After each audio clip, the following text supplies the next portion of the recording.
자, 우리 하나님의 말씀 큰 목소리로 한 목소리로 합독하겠습니다. 시작. 찬송하리로다. 하나님 곧 우리 주 예수 그리스도의 아버지께서 그리스도 안에서 하늘에 속한 모든 신령한 복을 우리에게 주시되 곧 창세 전에 그리스도 안에서 우리를 택하사 우리로 사랑 안에서 그 앞에 거룩하고 흠이 없게 하시려고 그 기쁘신 뜻대로 우리를 예정하사 예수 그리스도로 말미암아 자기의 아들들이 되게 하셨으니 이는 그가 사랑하시는 자 안에서 우리에게 거저 주시는 바 그의 은혜의 영광을 찬송하게 하려는 것이라. 아멘. 자, 우리 설날을 맞이하여서 앞뒤 좌우 보면서 반갑게 오늘은 이렇게 인사하겠습니다. 새해 복 많이 받으세요. 인사하겠습니다. 새해 복 많이 받으세요. 우리 학생들이 선생님들에게도 선생님 새해 복 많이 받으십시오. 선생님 새해 복 많이 받으십시오. 자, 우리 방송실 일어났나요? 방송실도 자 예배 잘 드리고 새해 복 많이 받으십시오. 거기서 예배 꼭 잘 들으시고 하나님의 임재가 방송실 가운데 가득 넘치기를 주의 이름으로 축복합니다. 너는 내 아들이라 라는 말씀의 제목으로 하나님의 말씀 전하려고 합니다. 지금 명절 연휴가 시작되어져 가지고 고속도로는 꽉 막혀 있는 것 같고, 혹시 나 이번에 해외 나가는 사람 손 한번 들어주세요. 외국 나가는 사람, 이번에 외국 나가는 사람, 나가는 사람은 이미 나가 있을까요?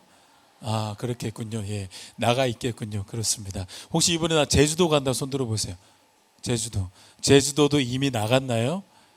이번에 28만 명인가가 제주도에 다 운집한다고 하는데, 우리 학생들 꼭 먹는 거 조심하고, 배고프다고 맛있는 거 나왔다고 막 먹지 말고, 목사님이 예전에 청년 사역할 때 막 식중독이 한번 단체로 걸렸어가지고 80명인가를 데리고 통닭집에 갔다가 거기서 한 60명인가가 식중독에 걸려가지고 목사님 진짜 너희들 말로 개고생했던 적이 있어요.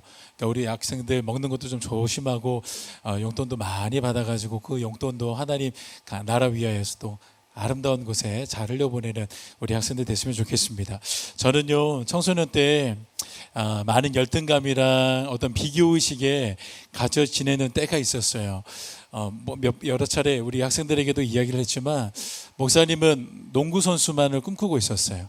지금은 진짜 막 운동하라고 하면은 막 우리 목사님 연수원에 6층 사는데 6층을 목사님 웬만하면 요즘에는 좀 걸어서 올라가려고 하는데 막 4층부터 막 심장이 고장 나는 것 같아. 그만큼 막 너무나도 몸이 다운되고 건강이 안 좋아졌는데, 목사님이 진짜 운동선수만을 꿈꾸고 운동선수만을 막 바라고 달려오고 있었던 그 때가 있었어요. 그때 목사님은 참 행복했던 것 같아요. 목사님이 해야 되는 게 있었고, 목사님이 왜 행복했냐면, 잘 들어보세요. 목사님은 그때 물론 막 그렇게 농구를 마이클 조던이나 스테판 커리처럼 월등하게 잘하지는 못했지만, 그래도 그 동네와 그 지역에서는 박영광 이름 하면은 그래도 어느 정도 알아줄 만큼은 했단 말입니다. 그런데 목사님이 왜 청소년 시기에 비교의식과 열등감이 있었냐면, 여러분 잘 한번 들어볼래요? 목사님이 그렇게 농구를 할 때 왜 행복했냐면, 많은 사람들이 목사님을 인정해 줬어요. 많은 사람들이 목사님한테 이 최고 이 왔다를 막 보내줬단 말이에요. 박수를 보내줬단 말이에요. 그래서 목사님이 막 어깨 또 펴지고 기세 등등하게 많은 사람들에게 주목을 받고 칭찬을 받으니까 막 세상 무서운 줄 모르고 막 그렇게 살다가, 목사님이 갑자기 저희 아버지가 개척교회를 하면서 뼈아픈 가난이 찾아오게 됐고, 목사님이 광주고등학교라는 곳에서 스카웃 받아가지고 거기를 갔는데, 거기에서 누구를 봤냐면 안악자손을 봤어요. 안악자손. 어떤 안악자손이냐면, 목사님이 그래도 키가 작은 편은 아니잖아요. 목사님이 180 정도 되는데, 거기 딱 가니까 진짜 프로 데뷔하기 직전인 선수들이 딱 모여있는데, 목사님보다 목사님 얼굴이 하나가 더 있네. 다 기본 2m 가까이 되는 사람들이에요. 190까지는 괜찮아. 우리 학연 선생님, 아까 전에 학연 선생님 키가 몇이었죠? 한 187 정도 되나? 한 그 정도 될 거예요. 근데 보니까 2m 정도 되는 장신인 선수들이 다 목사님 앞에서 농구를 하고 있으니까, 목사님이 웬만하면 주눅 들지 않는 사람인데 막 거기 가가지고 스카웃 막 이렇게 이제 다 그게 있어요. 입단 시험 같은 게 있단 말이에요. 거기에서 목사님이 테스트를 받는데 막 옆에서 형들이 2m 되지, 나는 레이업 하려면 무릎에 관절 막 어긋날 정도로 딱 뛰어야 되는데 그 사람은 살짝만 뛰어도 레이업이 돼. 그러니까 목사님이 거기서부터 뭔가 위축되기 시작했던 것 같아요. 진짜 큰 안악자손들을 본 거죠. 느끼면서 와, 그 사람들에 비해서 나는 완전 메뚜기 같이 느껴지기 시작하고, 그 다음에 때마침 아버지가 개척교회를 하면서 극심한 가난이 찾아왔다고 말했잖아요. 그래서 나는 지금까지 이거 말고는 다른 거는 생각해 본 적도 없고 생각할 여유도 없이 농구 선수만을 꿈꾸면서 살아왔고, 나는 농구할 때 많은 사람들에게 인정을 받아가지고 너무 행복하게, 그래서 난 일평생 이렇게 인정받으면서 살 것 같아서 너무 좋았는데, 하루아침에 그 농구 선수를 포기해야 되는 상황이 찾아왔어요.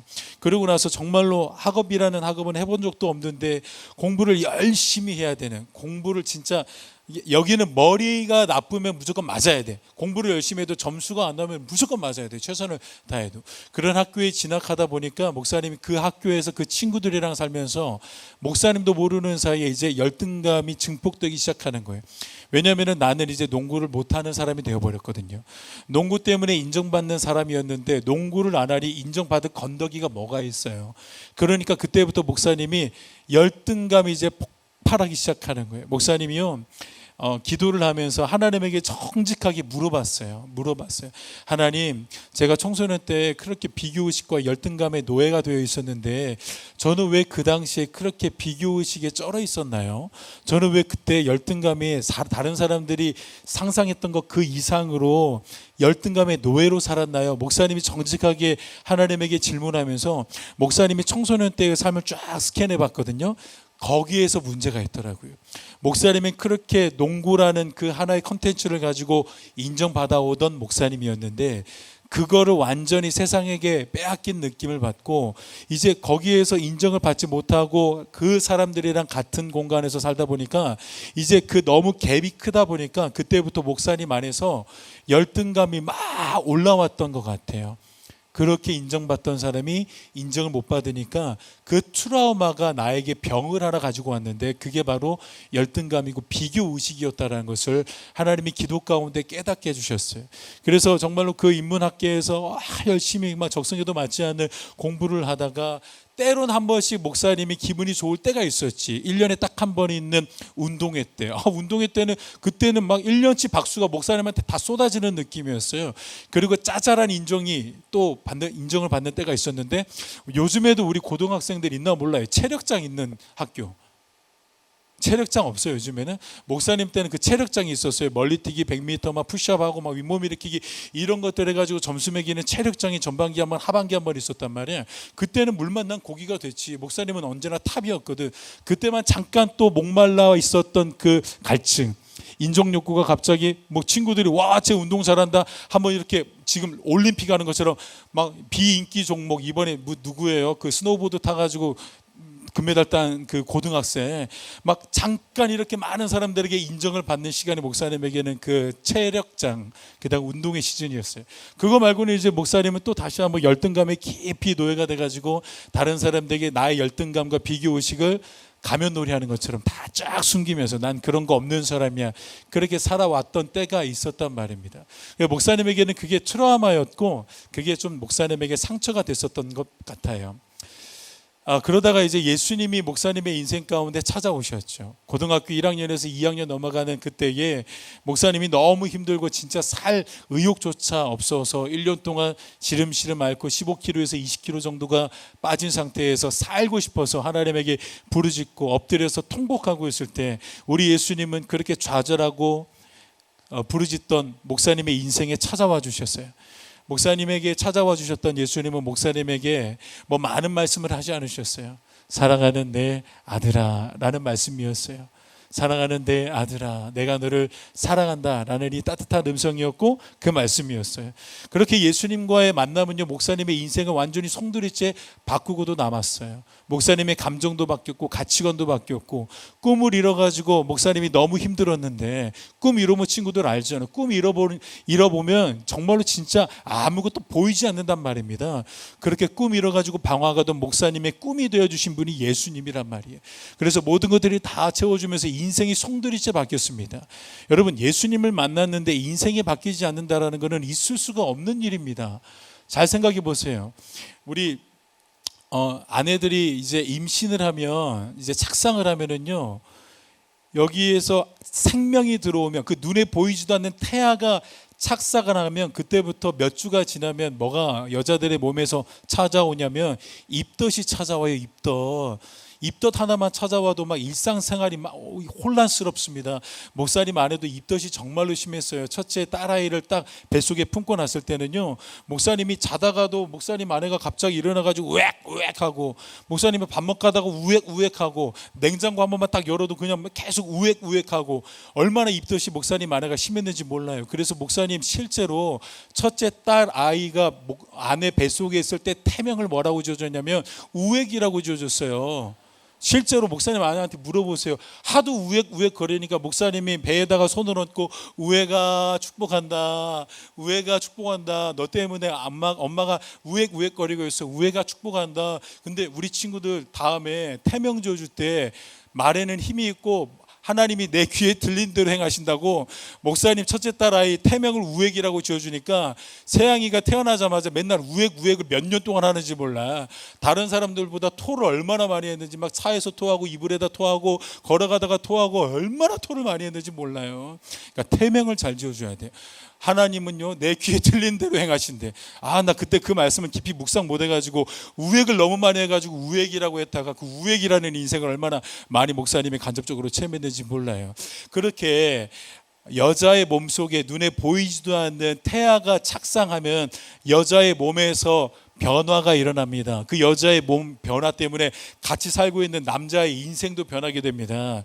여러분, 그런데 온 우주 만물을 창조하신 신이신 하나님께서 우리 인생 가운데 찾아오시고 이 쇳덩어리인 우리 안으로 들어오셨다라는데, 여러분, 변화가 없고 각성이 일어나지 않는다라는 것은요, 이렇게밖에 설명이 안 돼요. 예수님을 만나지 않은 거나 마찬가지예요. 예수님을 인격적으로 만났는데 그런 변화가 없어요?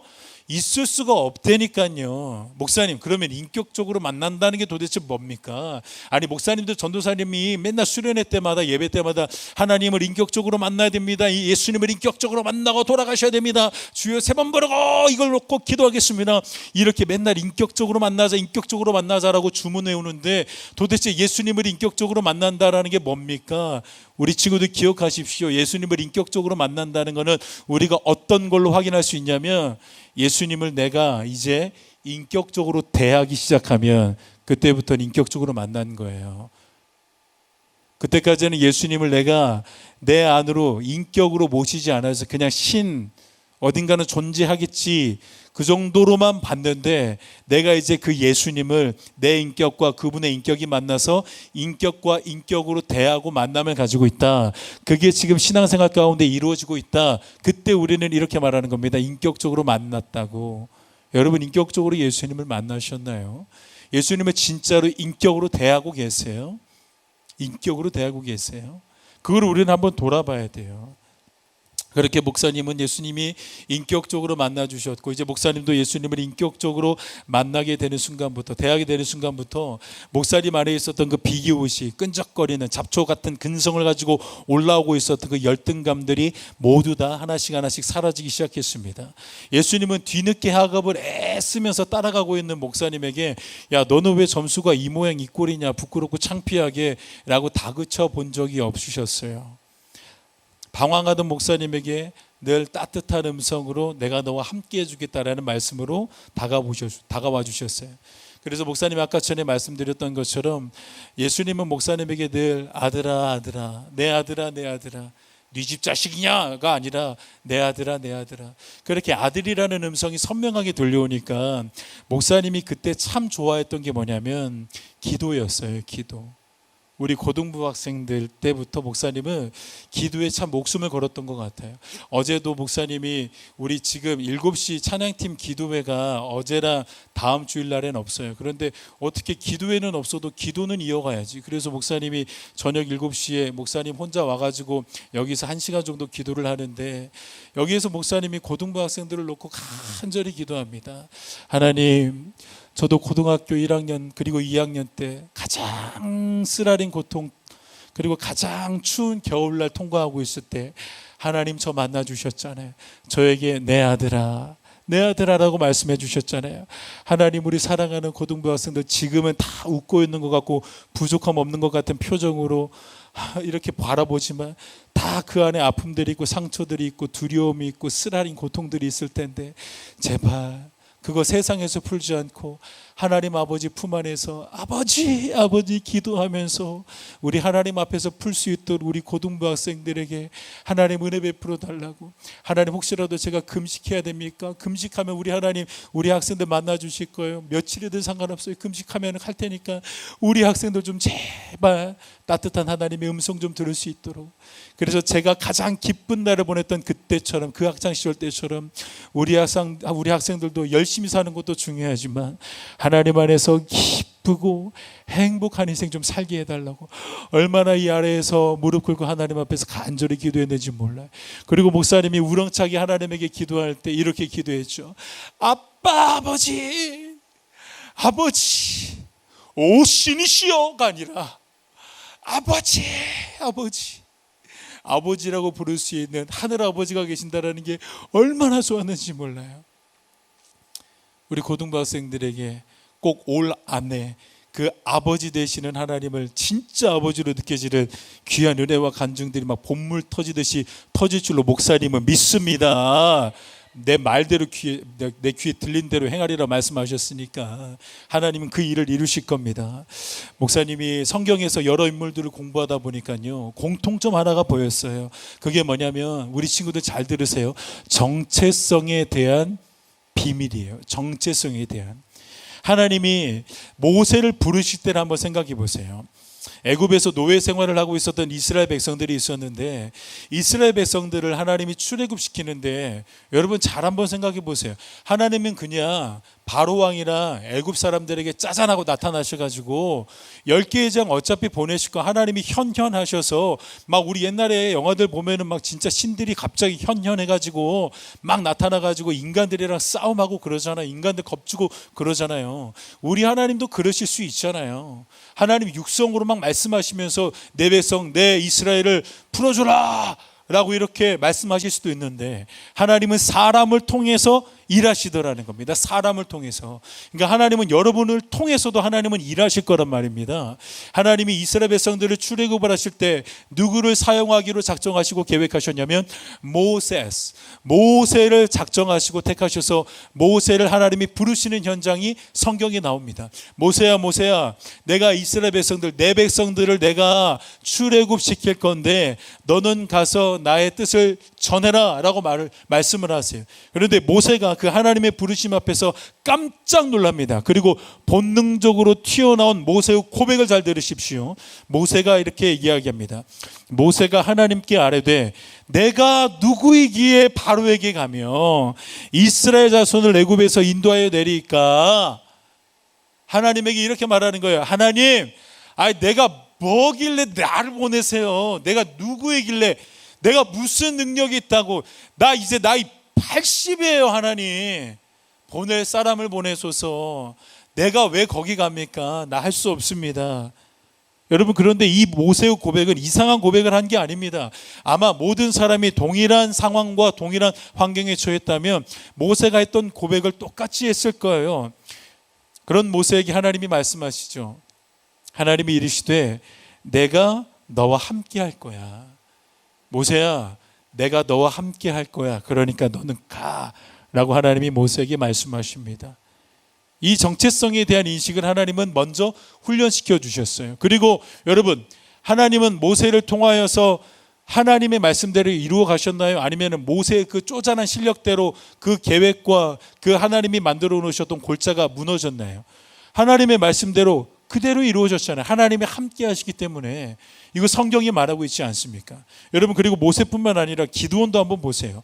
기드온을 사사로 세우실 때도 하나님께서는 가장 먼저 정체성을 선포하셨어요. 사사기 6장 12절 여호와의 사자가 기드온에게 나타나 이르되 뭐라고요? 큰 용사여. 기드온에게 말씀하세요. 큰 용사여, 여호와께서 너와 함께 계시도다 하매.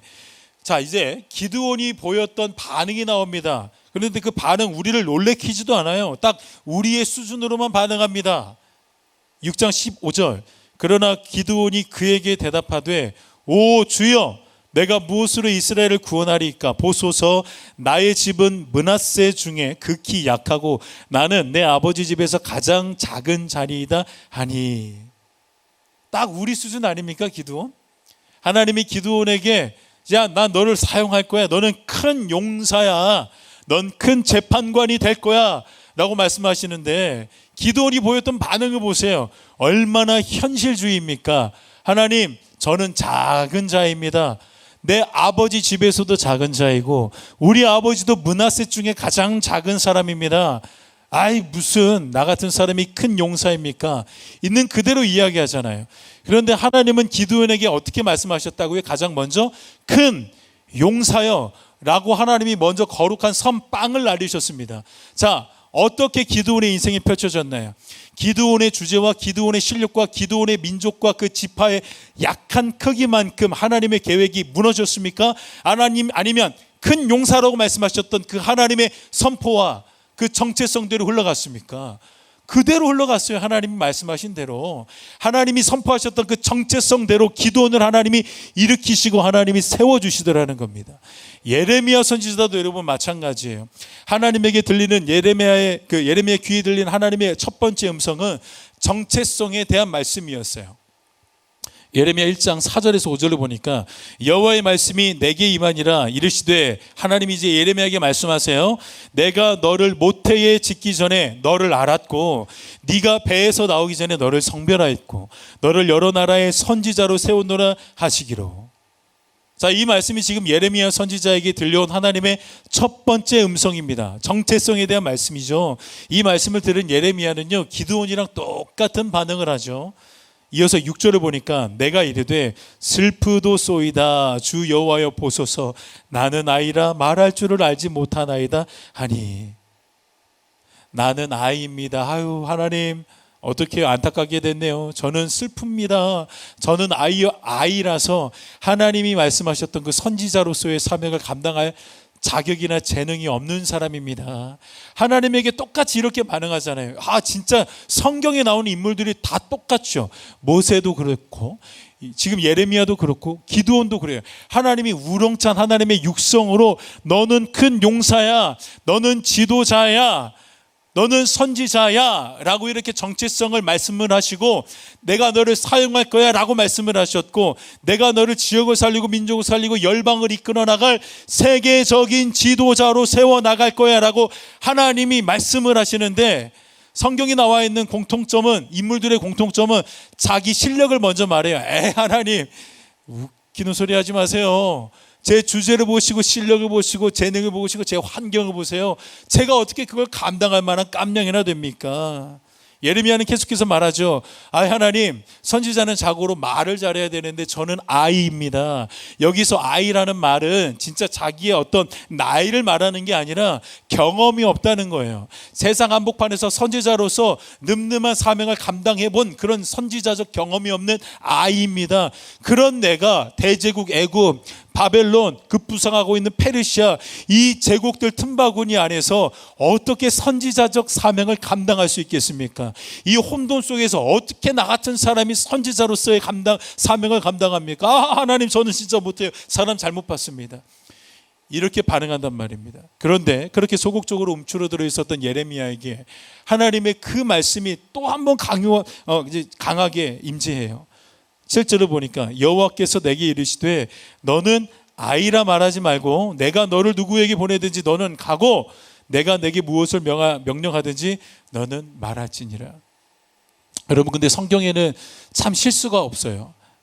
예레미야도 하나님이 예레미야를 선택하시고 예레미야에게 제일 처음 말씀하셨던 예레미야의 그 정체성 있죠. 그 정체성대로 예레미야가 만들어져 가요. 하나님이 예레미야를 제일 처음 선포하셨던 그 정체성의 크기만큼 예레미야를 성장시키더라는 거예요. 하나님이 하신단 말입니다. 그러니까 하나님이 우리의 삶 가운데에도 마찬가지예요. 우리의 삶 가운데 뭐라고 먼저 선빵 날리시는 말씀들이 있단 말입니다. 난 준비가 안 돼 있어요. 난 그 정도의 깜냥이 안 되는 것 같아. 그런데 하나님이 선빵을 날리시는 우리의 정체성이 있단 말입니다. 그 정체성은 하나님이 나는 너희들을 이 정체성에 맞게 내가 만들어 갈 거야. 너는 믿음으로 따라오기만 하면 돼. 순종의 영역이 된다라는 거예요. 지금 모세도 마찬가지고 기드온도 마찬가지고 예레미야도 마찬가지잖아요. 하나님이 먼저 정체성을 말씀하시고 그 정체성에 맞게 만들어 가셨잖아요. 나머지는 다 순종하고 믿음으로 따라가기만 한 것뿐이잖아요. 목사님이 하나님에게 정말로 바보처럼 순종하는 부분이 있어요. 하나님은 목사님에게 예수님을 제일 처음에 인격적으로 만나는 그 순간에 하나님이 저에게 특별하게 하셨던 말씀이 있어요. 우리 고등부 친구들 목사님 한번 봐보세요. 하나님이 목사님에게 너무나도 특별한 말씀을 하셨어요. 그 특별한 말씀은 뭐냐면, 물론 아들아 라는 말씀도 너무 특별하지만 이제 사명적인 역할로 하나님이 목사님에게 특별한 말씀을 하셨어요. 영광아, 너는 전 세계를 돌아다니며 교회를 세우고 학교를 세우고 병원을 세우고 고아원을 세울 거야 라고 하나님이 목사님에게 말씀을 하셨어요. 자, 그때 목사님은요, 다른 사람들은 뭐 자기 주제에 맞지 않는 그런, 그리고 자기가 관심도 없는 말들이 들리면은 한 귀로 듣고 한 귀로 흘린다고 하더라고요. 목사님은요, 한 귀로 듣지도 않았어. 왜냐하면 내가 내 주제를 알거든. 한 귀로 그렇게 하나님의 특별한 음성을 듣지도 않았다고. 왜냐하면 목사님의 주제와 실력을 알고 있었거든요. 목사님은 그때 운동선수만 하고 있었고, 운동 빼니까 목사님 시체 완전 마른 뼈, 아무것도 할 줄 모르는 바보 멍청이, 사람들에게 인정받을 건더기조차 없는 그런 완전히 빈털터리가 돼버린 그 인생, 그런 인생을 살고 있었어요. 그리고 예전에 한참 금수저, 은수저, 흙수저 이야기했죠. 참나. 여러분, 흙수저 밑에 어떤 수저 있는 줄 아세요? 개수저라고 들어봤어요? 개수저? 개척교회 목사 아들 수저예요. 개수저가 동냥하는, 진짜 동경하는 수저는 흙수저입니다. 흙수저. 흙수저 밑에 개수저가 있었습니다. 목사님 아버지 어머님이 개척교회를 하면서 상가에서 조그맣게 목회를 하고 있었던 그 가정에서 목사님이 자라고 있었던 때여서 목사님에게 들려오는 그 우주적인 메시지는요, 목사님에게 소화 자체가 되지 않았고, 그래서 한 귀로 듣지도 않고 바로 반사 하나님 다른 사람에게 올려요. 목사님 그렇게 밀어냈단 말입니다. 그런데 하나님은 참 집요하세요. 하나님은 한번 딱 물면은 이거 놓지 않으시더라고요. 하나님은 해마다 목사님에게 찾아오셔서 목사님에게 말씀을 하셨습니다. 영광아, 영광아, 내가 너를 전 세계에 보내며 교회를 세울 것이고 학교를 세울 것이고 병원을 세울 것이고 고아원을 세울 것이다. 목사님이래. 하나님, 저와는 어울리지 않아요. 저와는 어울리지 않습니다. 또 찾아오셔서 말씀하세요. 영광아, 나는 너를 전 세계에 보내며 교회를 세우고 학교를 세우고 병원을 세우고 고아원을 세울 것이다. 목사님에게 계속 그렇게 하나님이 말씀을 해오기 시작하셨어요. 그러다가 이제 결국에는 하나님이 이제 더 진한 말씀을 3가지를 목사님의 인생 가운데 퍼부어 주셨습니다. 자, 그 첫 번째 말씀은 뭐냐면 예레미야에게 하셨던 말씀이에요. 영광아, 너 내 앞에서 아이라고 말하지 마. 이제 그때부터 목사님 정신 차리기 시작했어요. 예, 알겠습니다, 하나님. 제가 이제 아이라고는 말하지 않겠습니다. 네, 알겠습니다. 뭐 그럴 수도 있을 것 같긴 하고 아닐 수도 있을 것 같긴데 아이라고는 말하지 않겠습니다. 자, 그렇게 약간 목사님이 조금 열렸어요. 그때 이제 하나님이 한 번 더 큰 말씀으로 목사님에게 찾아오셨어요. 영광아, 넌 큰 용사야. 생긴 거 말씀하신 건가요? 그러면 아니, 너 큰 용사야. 제가 싸움을 잘하나요? 아니, 너 크게 내가 쓸 제목이야. 그때부터 목사님이 갑자기 제 주제는 개수저인데, 네, 알겠습니다. 우선 아멘 하겠습니다. 노멘으로 언제 바뀔지 모르겠지만 우선 아멘 하겠습니다. 목사님 그렇게 하다가 이제 부정할 수 없는, 밀어낼 수 없는 하나님의 음성이 목사님에게 이제 들리기 시작해요. 목사님이 이 전교회에서 사역을 하다가 21일 철회를 하는데 원래 20일 철회를 하기로 되어 있다가 이왕 시작한 거 21일까지 해야 되겠다 해가지고 맨 마지막 하루를 다 채우기 시작했어요. 그 21일 철회, 와, 목사님 진짜 힘들더라고. 8시부터 시작한 예배, 그리고 끝나는 시간은 새벽 4시까지 막 기도하고 하는데 잠도 제대로 못 자요. 그때 아기 키울 때여가지고 막 일 때문에 7시에 일어나야 되는데 잠은 막 새벽 6시에 겨우 자지. 일어나면 1시간 꼬박 자지. 그러고 나서 한 20일 기다리니까 20일 딱 생활하니까 진짜 목사님 몸이 변화가 생기는데, 혹시 내 몸이 뜨거워졌으면 좋겠는 사람은 21일 철야를 꼭 한번 해보십시오. 등에다가 핫팩을 막 붙여놓은 것 같더라고요. 핫팩을 붙여놓으면 화끈거려가지고 누가 좀 떼줬으면 좋겠잖아. 내가 실제로 이러고 있더라고. 막 뭔가 있는 것 같아. 핫팩이 붙어 있는 것 같아. 그렇게 뭔가 이제 한방적으로 치료를 받아야 될 것 같은 몸의 변화가 찾아오면서 이제 철야가 다 끝나가고 있는 그때가 됐어요. 이제 21일 철야 때 하나님 앞에서 무릎을 꿇고 이제 기도하기 시작했습니다. 그런데 기도하는데 이제 너무 힘들잖아요. 여러분 21일 동안 밤새워가면서 기도하고 지금 등에서는 핫팩 붙여놓은 것처럼 연락이 시작했지. 그래도 한번 기도해 4시까지 한번 해보자 해가지고 막 기도하기 시작했어요. 기도하는데 목사님에게 환상 하나가 쫙 열리기 시작하더니 편지 봉투 하나가 목사님에게 쫙 내려오기 시작해요. 그리고 그 편지를 목사님이 뭔가 이게 지금 뭐야, 환상이야 꿈이야 하다가 편지 봉투를 목사님이 쫙 열었어요. 근데 그 편지에 목사님이 항상 들어왔던 말씀이지만 깊이 묵상해 보지 않았던 말씀, 이 말씀은 다른 사람들에게나 적용되는 말씀이었지 내 인생에는 적용되지 않았던 그 말씀, 하나님은 그 말씀을 목사님에게 주셨어요. 시편 81편 10절 말씀. 영광아, 네 입을 앞으로 크게 열어다오. 영광아, 네 입을 앞으로 크게 크게 열어다오. 그때부터 저 목사님이 하나님, 네, 이제 부정하지 않겠습니다. 하나님, 제가 이제 부인하지 않겠습니다. 네, 하나님에게 이제 제가 보여드려야 되는 예배의 모습은 아멘이군요. 제가 이제 믿음으로 순종하겠습니다. 하나님, 제가 이제 하나님이 저를 크게 사용할 것을 믿음으로 나아가겠습니다. 목사님이 그때부터는 이제 하나님에게 바보 같은 믿음을 보이기 시작했어요. 네, 하나님, 이제 전 세계를 누비면서 언젠가는 제가 준비가 되면 교회를 세우고 학교를 세우고 병원을 세워나갈 거고 고아원을 세워나갈 겁니다. 하나님, 제가 8년 동안 고아 아이들이랑 캠프했던 게 이때를 위함이라면 하나님 사용하여 주시옵소서. 제가 병원에서 일하고 싶어가지고 막 신문 찾아다니면서 나 병원에서 너무 일하고 싶은데, 그래서 하나님 저에게 병원이라는 시간을 2년 동안 허락했었던 거면, 하나님 그때의 그 비전을 위해서 저를 병원에 보내셨던 거라면, 네, 하나님 좋습니다. 교회와 학교도 마찬가지고. 목사님이 그때부터는 이제 바보처럼 하나님에게 믿음의 고백을 하고 있어요. 하나님, 저는 그렇게 될 줄로 믿습니다. 여러분, 전 지금 여러분들에게 이 말씀 드리는 이유는요, 목사님의 이 설교를 여러분들이 지금 누군가는 좀 기억해 줬으면 좋겠어요.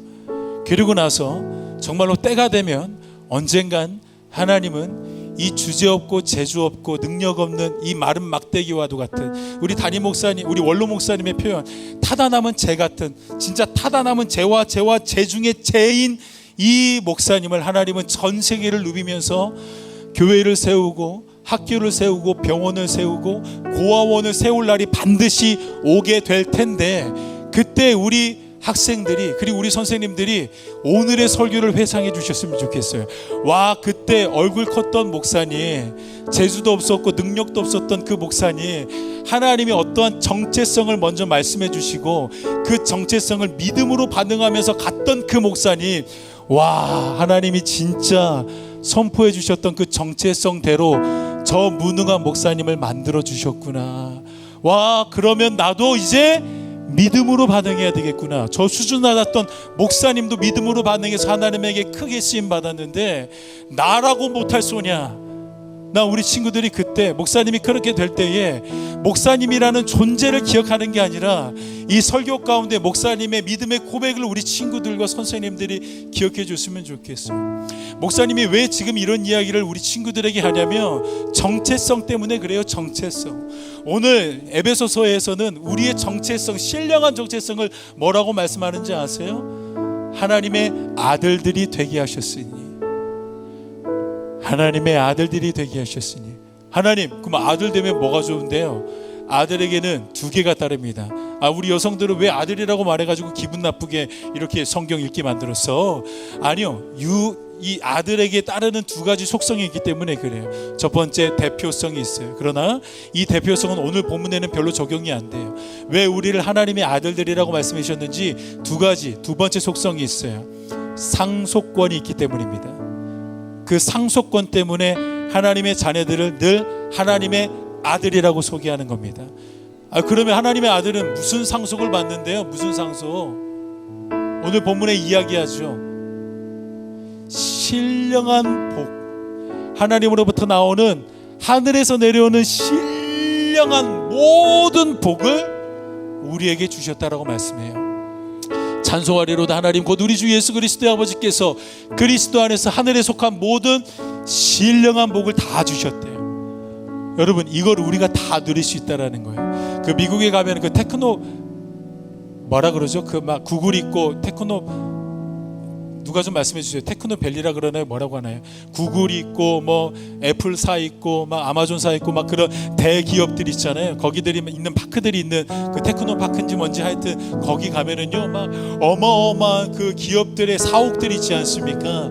거기 딱 가면은 애플사 동그란 도너츠 같이 이렇게 수만 평으로 애플 사옥을 만들어 놨는데 애플 사원증 하나만 딱 있으면은 그거를 다 누릴 수가 있단 말이에요. 우리 한국에서도 그 JYP 사옥 보면은 막 어마어마하더라고요. 그 식당에 가면은 유기농 채소들로 진짜 최고급 엘리트들만 먹을 수 있는 것들로 막 다 준비해 놓고 자기가 누릴 수 있는 것들 거기 직원이면은 다 누릴 수 있게 해준대요. 여러분, 거기에 애플, JYP, 애플 사원증만 있으면 거기서 다 누릴 수 있는 것처럼요, 예수 안에서 하나님의 아들이라는 자격만 있으면은 무엇을 여러분들이 지금부터 영원까지 누릴 수 있냐면 하늘에 속한 신령한 모든 것을 다 누릴 수가 있어요. 그걸 누리지 못하는 사람이 바보 멍청이지. 앞에 있는데도 누리지 못하면 그게 바보 멍청이지. 어느 때든지 하나님 앞에서 기도하면서 하나님, 나의 문제가 있어요. 이 문제를 해결해 주세요. 그 신령한 복을 누릴 수 있는데, 하나님, 나에게 이런 죄의 무너짐이 있었어요. 예수 그리스도의 보혈로 나를 정결케 하시고 나를 이 죄보다 더 큰 하나님의 제목으로 사용하여 주옵소서. 그러면 하늘의 신령한 복이 여러분들에게 쏟아질 텐데, 그걸 누리지 못하고 있으면 그걸 누리지 못하는 그 사람이 바보죠. 난 우리 고등부 학생들이 그 하늘의 신령한 복을 지금부터 아끼지 말고 아낌없이 누리게 되기를 주의 이름으로 축원합니다. 그걸 누리면 누릴수록 여러분들은 어떤 사람으로 빚어갈 거냐면 영혼을 살리고 지역을 살리고 민족을 살리고 열방을 이끌어 나갈 하나님의 큰 지도자들로 세워지게 될 것입니다. 그 큰 지도자들로 세우기 위하여서 하나님이 여러분들을 목포 사랑의 교회에서 예배드리게 하셨고 목포 사랑의 교회에서 양육받도록 하셨습니다. 하나님이 여러분들에게 말씀하십니다. 오늘 누가 여러분들 믿음으로 반응하겠어요?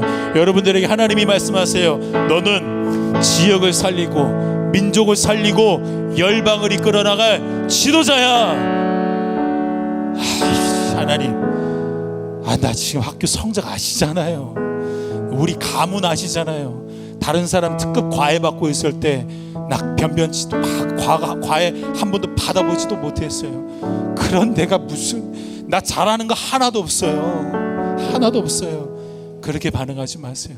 하나님은 여러분들에게 말씀하십니다. 내가 너를 그렇게 세워나갈 거라고. 그렇게 주님이 주 되심을 여러분들의 삶 가운데 느껴가며 누려가는 우리 사랑하는 고등부 친구들 되기를 주의 이름으로 축복합니다. 우리 시간에 다 일어나서 앞으로 나와서 우리 함께 찬양하며 나아가도록 하겠습니다.